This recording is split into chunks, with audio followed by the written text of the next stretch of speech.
आज तक मैंने आप लोगों को बहुत प्रसंग सुनाए, परंतु आज ऐसा प्रसंग सुनाने जा रहा हूं जिसका जब मुझे पता लगा तो मेरी आत्मा कांप गई, आंखों में अश्रु आ गए।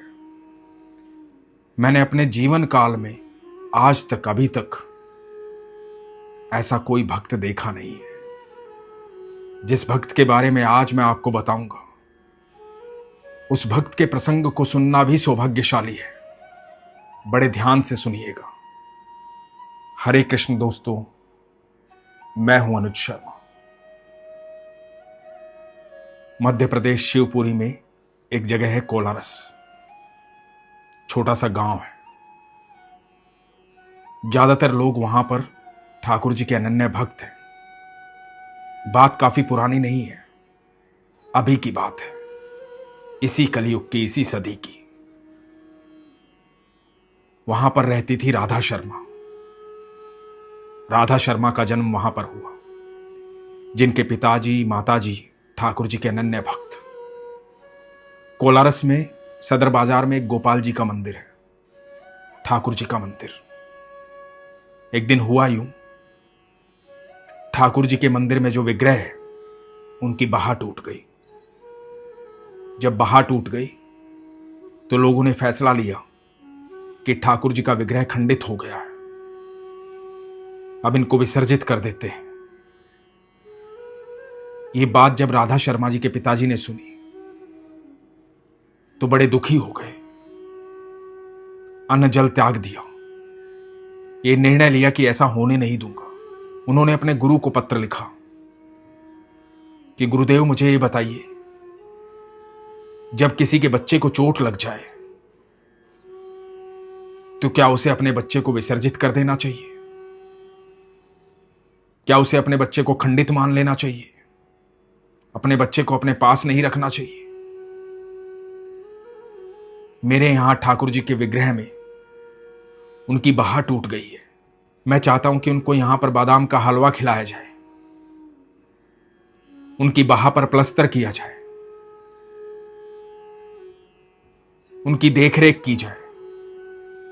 वो स्वस्थ हो जाएंगे, पहले जैसे हो जाएंगे। तो मैं आपसे ये आज्ञा लेना चाहता हूं। गुरुदेव ने अपनी सहमति दे दी। जब गुरुदेव ने अपनी सहमति दे दी तो राधा शर्मा जी के पिताजी ने गांव के लोगों से कहा कि हम ठाकुर जी का पलस्तर करवाएंगे।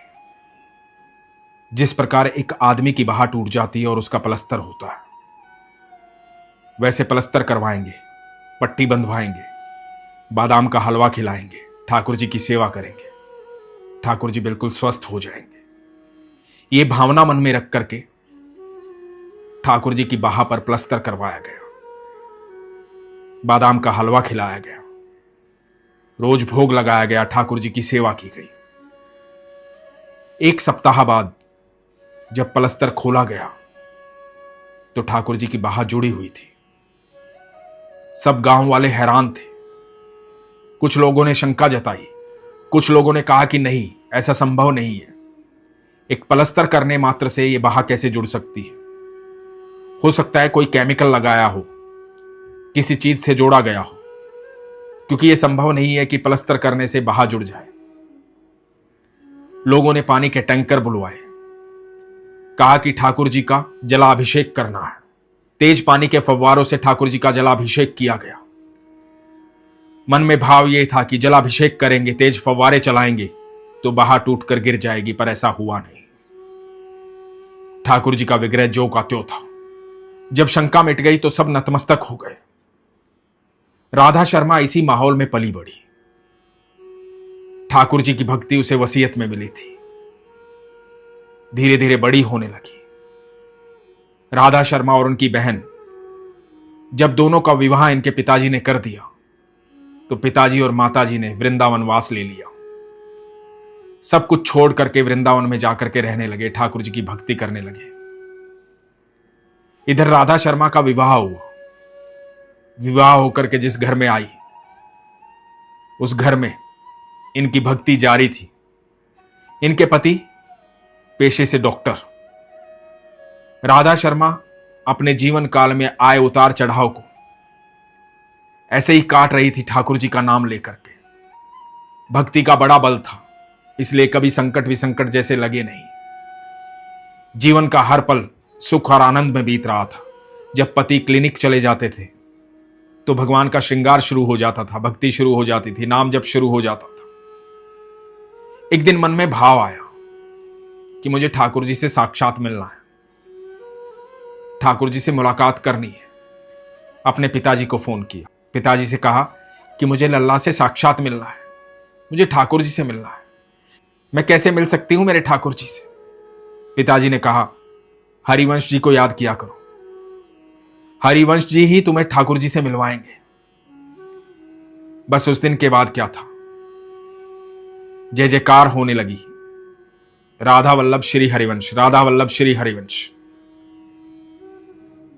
भगवान की सेवा के साथ साथ हरिवंश जी का नाम जाप होने लगा। हरिवंश जी को याद करने लगी, सुबह शाम दिन रात राधा वल्लभ श्री हरिवंश। भक्ति अपनी चरम सीमा पर थी, लगातार भक्ति हो रही थी, नाम जाप हो रहा था। एक समय आया जब इनके पति को कैंसर हो गया। जब पति को कैंसर हुआ तो मन में एक भाव ने जन्म लिया। ठाकुर जी को कहा कि ठाकुर जी बस 2 इच्छाएं हैं, एक तो सुहागन इस दुनिया से जाऊं, दूसरा निकुंज निवास करूं, इस शरीर को छोड़ने के बाद सीधा आपके पास आऊं। इस जन्म में सिर्फ 2 इच्छाएं, ये 2 इच्छाएं पूर्ण करना मेरे प्रभु। और लगातार नाम जाप करती रही, इतना नाम जाप किया, इतनी भक्ति की, भगवान पर प्रगाढ़ विश्वास था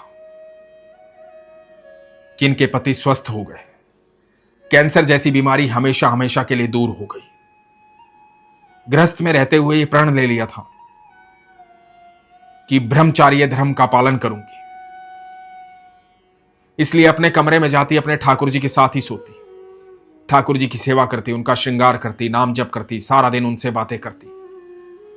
फिर एक दिन आया, अपने बच्चों को कहा कि मैं वृंदावन जाना चाहती हूं, बरसाना जाना चाहती हूं, पता नहीं कब जीवन यात्रा पूरी हो जाए। इस तरह की बातें करती रहती थी कि मुझे ठाकुर जी से मिलना है, मुझे राधा रानी से मिलना है, पता नहीं कब जीवन पूरा हो जाए। इनकी बेटी जिन्होंने ये सारा अनुभव बताया, उनका नाम है राधिका शर्मा, वो इंदौर में रहती है। राधिका जी बताती हैं कि बेटी को कहा कि तू मेरे साथ चल, वृंदावन जाना है, बरसाना जाना है।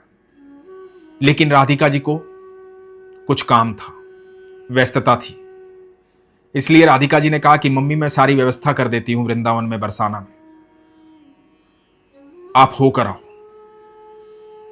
मम्मी की उम्र 62 वर्ष। इनकी मम्मी अपनी बहन के साथ यानी कि राधिका जी की मौसी के साथ वृंदावन गई, ठाकुर जी के दर्शन किए, वहां सेवा कुंज में रुकती थी, बरसाना की परिक्रमा की। 62 वर्ष की उम्र में कोई थकान नहीं, भगवान की भक्ति में लीन, अत्यंत आनंद में। वहां जाकर के होली का महोत्सव चल रहा था, वृंदावन में होली खेली, फाग खेला, संपूर्ण आनंद में थी।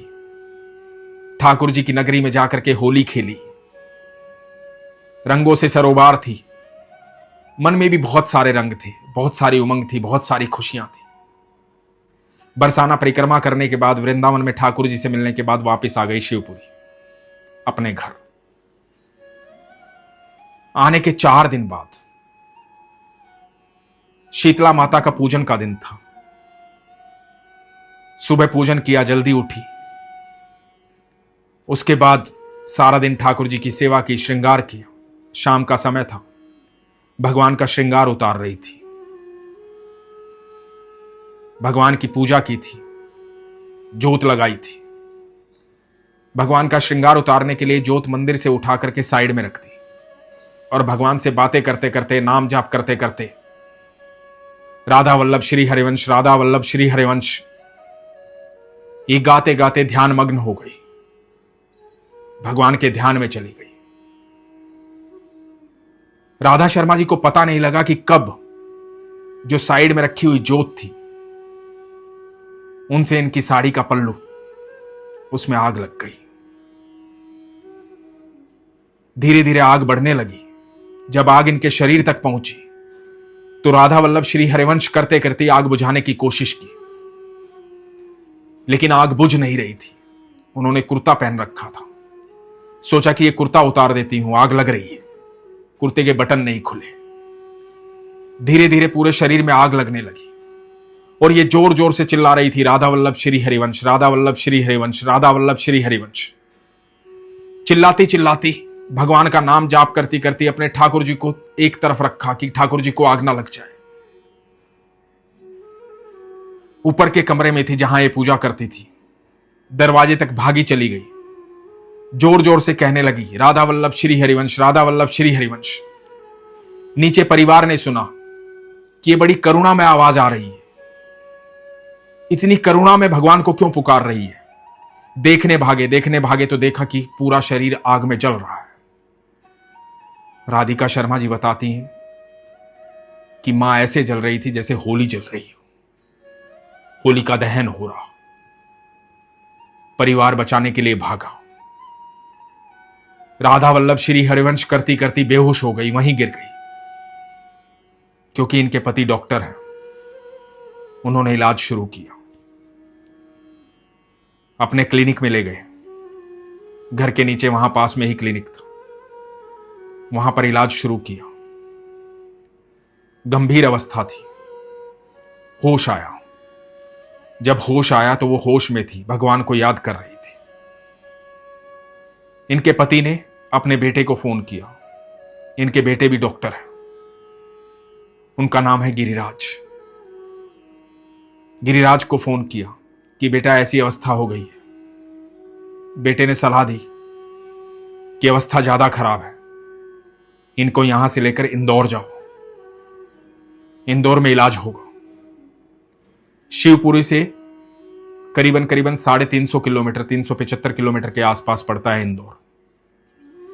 वहां से एम्बुलेंस में ग्लूकोज देते हुए, इलाज करते हुए इनके पति, परिवार वाले इनको इंदौर लेकर गए।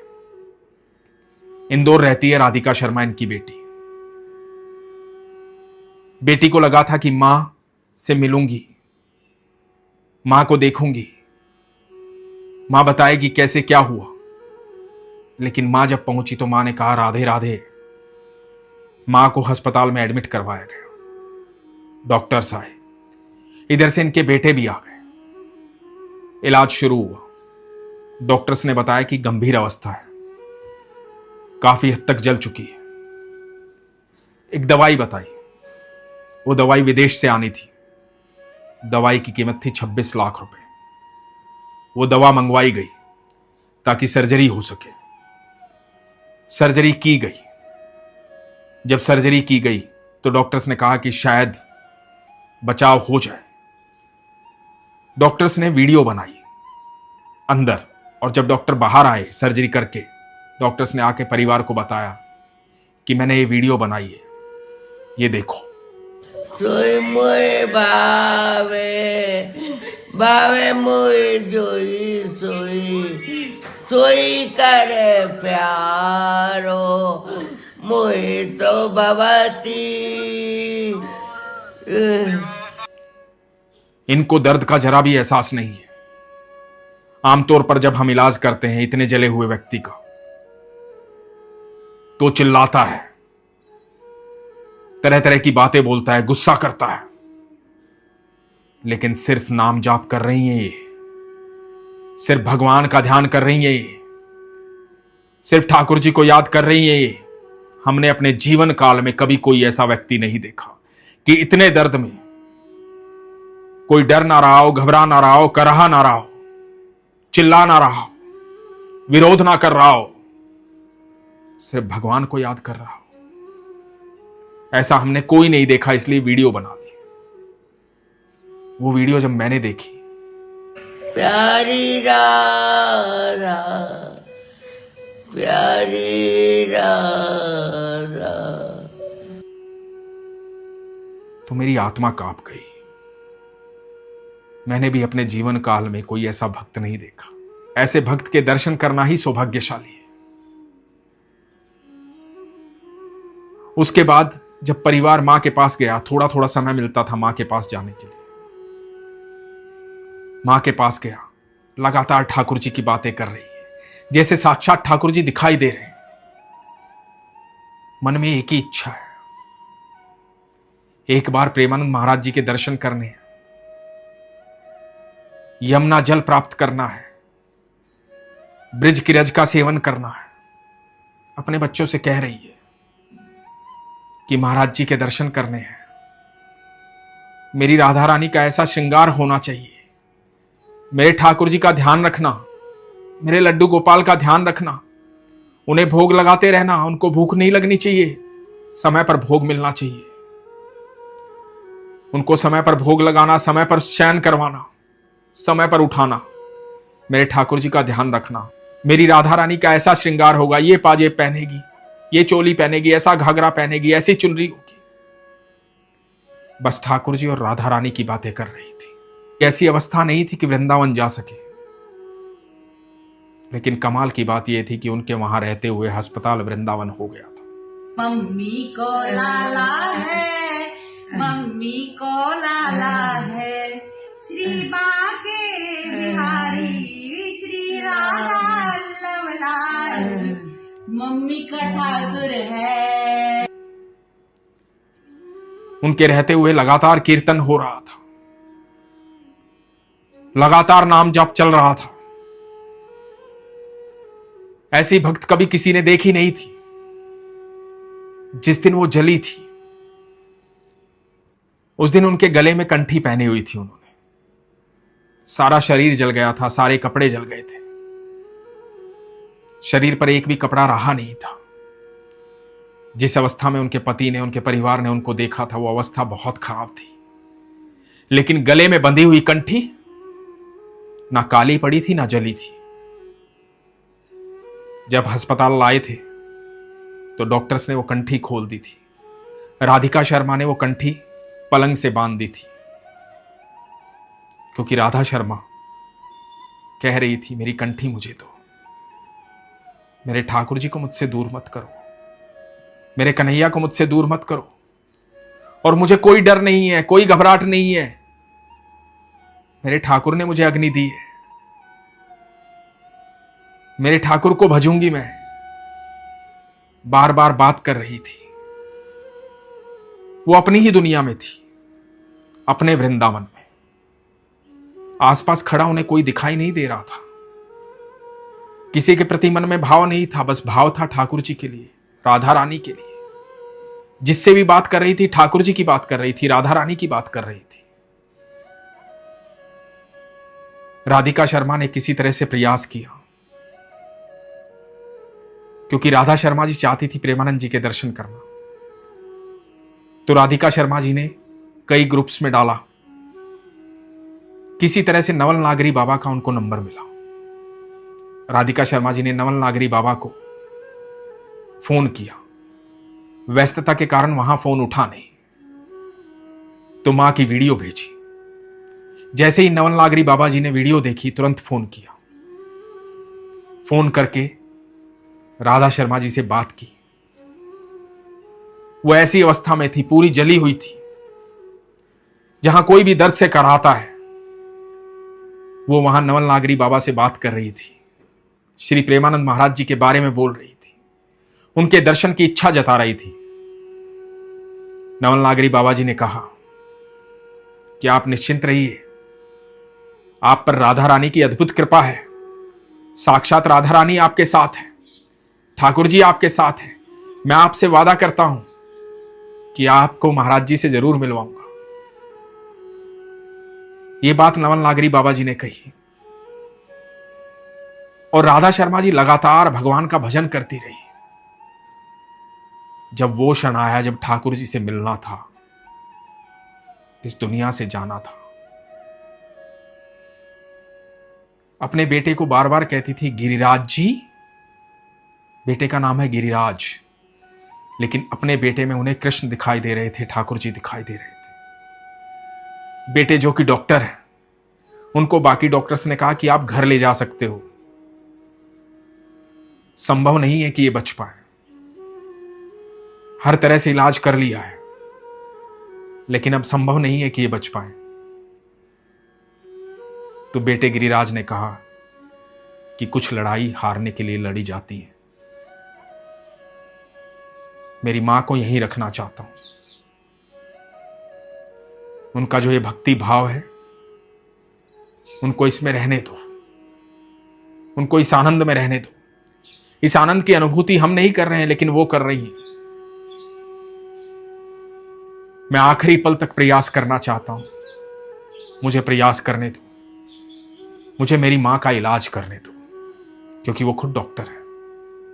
अपनी मां का इलाज करते रहे। वो घड़ी आ गई, वो दिन आ गया। राधिका शर्मा बताती है, रात के करीबन 2:30 बजे थे। राधा शर्मा जी जोर जोर से नाम जाप करने लगी, राधा वल्लभ श्री हरिवंश, राधा वल्लभ श्री हरिवंश। अस्पताल में कीर्तन जैसा माहौल हो गया था। इनके बच्चों ने कमरे का दरवाजा बंद करना चाहा तो आस पड़ोस के मरीज उठकर आ गए। सब मरीजों ने आकर कहा कि नहीं, मत बंद करो, ये शोर नहीं है, ये भक्ति है। हमें इस लीला में सम्मिलित होने दो। हमने अपने जीवन में ऐसी भक्त नहीं देखी, ऐसी भक्त के दर्शन करने दो, उसकी आवाज सुनने दो। हम इस कीर्तन का आनंद लेना चाहते हैं, इस समय का आनंद लेना चाहते हैं, भगवान की अद्भुत लीला देखना चाहते हैं। आस पड़ोस के मरीज अपने बिस्तरों से उठ करके आ गए थे और सब देख रहे थे। राधा शर्मा कह रही है, राधा वल्लभ श्री हरिवंश, राधा वल्लभ श्री हरिवंश, राधा वल्लभ श्री हरिवंश। सुबह के 4 बजे तक भजन और कीर्तन ने तीव्रता पकड़ ली थी। रात के 2:30 बजे से सुबह 10 बजे तक जब अंतिम सांस ली, तब तक कीर्तन होता रहा। अंतिम सांस भी ये थी, राधे राधे राधे। और राधा राधा करती वो इस दुनिया से चली गई। ठाकुर जी के अनन्य भक्त, जिसे स्वयं ठाकुर जी लेने आए होंगे। आज तक हमने प्रसंग सुने थे मीरा जी के, माधवदास जी के, ब्रजदास जी के, जनाबाई के, नामदेव जी के। ये वो प्रसंग है जो हमारे समय में घटित हुआ इस कलयुग में। बड़े बड़े संत महात्मा साधुजन पूरे जीवन भर प्रयास करते हैं कि अंतिम सांस जब आए, जब ये शरीर छोड़ना पड़े, तो जुबान पर, मन में, हृदय में सिर्फ भगवान का नाम हो। पूरा जीवन इस बात का अभ्यास करते हैं, इतना नाम जाप करते हैं कि अंतिम सांस में भगवान का नाम जपे। क्योंकि भगवान श्री कृष्ण ने श्रीमद् भगवद गीता में कहा है, यदि अंतिम सांस में तुम मुझे भजोगे तो सीधा मेरे पास आओगे, सीधा बैकुंठ आओगे। जो अंतिम सांस में भगवान का नाम भजता है, उसे स्वयं नारायण लेने आते हैं, स्वयं भगवान श्री कृष्ण लेने आते हैं। उसका निकुंज निवास होता है। राधा शर्मा की इच्छा क्या थी? बस यही इच्छा थी कि मैं सुहागन इस दुनिया से जाऊं और निकुंज निवास मिले। दोनों ही इच्छा पूर्ण हुई। एक बात उन्होंने लिखी थी, अपने परिवार को कही थी कि जब मैं जाऊं तो रोना मत। मेरी जो अंतिम यात्रा होगी वो उत्सव की तरह होनी चाहिए, उसमें कीर्तन होना चाहिए, राधा वल्लभ श्री हरिवंश नाम जाप होना चाहिए, कीर्तन होना चाहिए। कीर्तन करते करते मुझे मेरे ठाकुर के पास भेजना। मेरी अंतिम यात्रा उत्सव के रूप में होनी चाहिए। वही हुआ भी। उनकी जब अंतिम यात्रा थी तो उत्सव की तरह मनाई गई। उन्हें इंदौर से शिवपुरी लाया गया। हजारों लोग इकट्ठा हुए इस अंतिम यात्रा में, इसके साक्षी बने उस भक्त के निकुंज निवास प्राप्त करने के, जो अद्भुत भक्त थी। गृहस्थ रहते हुए भगवान को इतना भजा कि उसे कोई दर्द, कोई संकट, कोई परेशानी, कोई दुख कभी हरा नहीं पाया। जिसकी अंतिम श्वास पर एक ही नाम था, राधे राधे राधे। ऐसे भक्त की अंतिम यात्रा का साक्षी बनना अपने आप में सौभाग्यशाली है। और जो लोग इनके आसपास रहे, जिन्होंने इन्हें साक्षात देखा, वो अत्यंत सौभाग्यशाली है। इनकी पुत्री राधिका शर्मा से मेरी बातचीत हुई। उन्होंने ये सारी घटना बताई। शायद मैं उतने विस्तार से आपको नहीं बता पाया हूंगा, लेकिन जितने शब्द मेरे पास थे उन्हीं शब्दों से मैं आपको ये व्याख्यान कर रहा हूं, क्योंकि ऐसी भक्त की प्रशंसा के लिए मेरे पास शब्द कम पड़ गए। बहुत सारी बातें ऐसी हैं जो मेरे मन में चल रही हैं, मैं जुबान तक नहीं लेकर आ पा रहा हूं। ऐसी अद्भुत भक्त की चर्चा मैं कैसे करूं आपसे? उनकी प्रशंसा के लिए शब्द कहां से लाऊं मैं? उनकी पुत्री राधिका शर्मा जी बताती हैं कि उनकी इच्छा थी मृत्यु पश्चात वो वृंदावन जाएं, वो प्रेमानंद महाराज जी के दर्शन करें। ऐसी इच्छा उनकी जीवित रहते हुए थी। इनके बेटे और भाई इनकी अस्थियां लेकर वृंदावन पहुंचे, यमुना महारानी के पास। जब यमुना महारानी के पास जा रहे थे तो इनको खबर लगी कि प्रेमानंद महाराज जी की तबीयत खराब है, इसलिए वो आएंगे नहीं।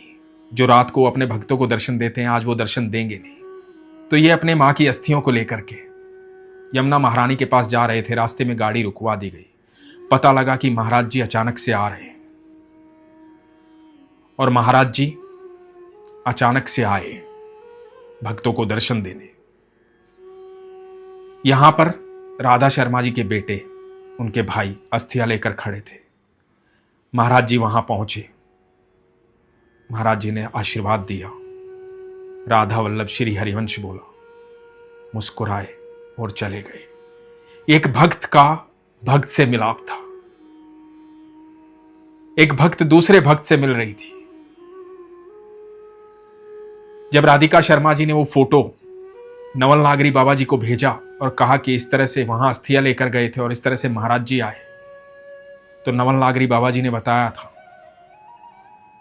कि उस दिन आने का कोई प्रोग्राम नहीं था, पर अचानक से महाराज जी ने कहा कि कोई मेरा इंतजार कर रहा है, मुझे जाना होगा। और इसलिए महाराज जी आए, क्योंकि ये ठाकुर जी का परिवार है। ये बड़े बड़े संत, बड़े बड़े महात्मा, बड़े बड़े भक्त जो ईश्वर में प्रगाढ़ विश्वास रखते हैं, ईश्वर के सानिध्य में रहते हैं, ये सब ठाकुर जी का परिवार है, ये ईश्वर का परिवार है। हर भक्त एक दूसरे भक्त को जानता है, पूरा परिवार एक दूसरे को जानता है, एक दूसरे से परिचित है, क्योंकि ये मेरे कान्हा का परिवार है, मेरे ठाकुर का परिवार है। हर एक को हर एक का संदेशा पहुंच जाता है, क्योंकि हृदय से हृदय की बात होती है, प्रेम से बात होती है, प्रेम से संदेश पहुंचता है। इसलिए वो संदेश पहुंच गया था। जो राधा शर्मा जी का संदेश था वो महाराज जी के पास पहुंच गया था। ऐसे बड़े विरले भक्त होते हैं, बड़े ही विरले भक्त होते हैं। राधिका शर्मा जी ने विस्तार से मुझे यह प्रसंग बताया। मैं तब से लेकर अब तक विस्मित हूं, प्रसन्न हूं, भाव विभोर हूं। मन में बार बार यह चल रहा है कि आज इस कलयुग में कोई मेरे ठाकुर को इतना प्रेम कर सकता है, कोई इतना प्रेम करने वाला है मेरे ठाकुर को इस धरती पर। आज भी बड़ी प्रसन्नता हुई है जानकर, बड़ी खुशी हुई। मैं सच कहता हूं, ऐसे भक्त को लेने ठाकुर जी बाहें फैलाकर आते हैं, बैकुंठ छोड़कर आते हैं ऐसे भक्त से मिलने। राधा शर्मा जी की सारी इच्छाएं पूर्ण हुई। ये प्रगाढ़ विश्वास की बात है, प्रेम की बात है। सच्चे विश्वास की बात है, सच्ची आस्था की बात है। जब आप ईश्वर के संपर्क में आते हैं ना, तो कोई संकट संकट जैसा नहीं लगता, कोई दुख दुख जैसा नहीं लगता, कोई दर्द दर्द जैसा नहीं लगता। आपको सब कुछ ईश्वर की लीला दिखाई देती है। जीवन में जो दुख है, तकलीफ है, वो प्रारब्ध है, वो हर एक को काटने पड़ते हैं। लेकिन उस प्रारब्ध में यदि भगवान साथ खड़े हो जाएं, तो दुख दुख जैसे नहीं होते। और यदि चाहते हैं कि भगवान साथ खड़े रहें, तो प्रगाढ़ विश्वास कीजिए, सच्चा प्रेम कीजिए, दुख और सुख को समभाव में देखिए।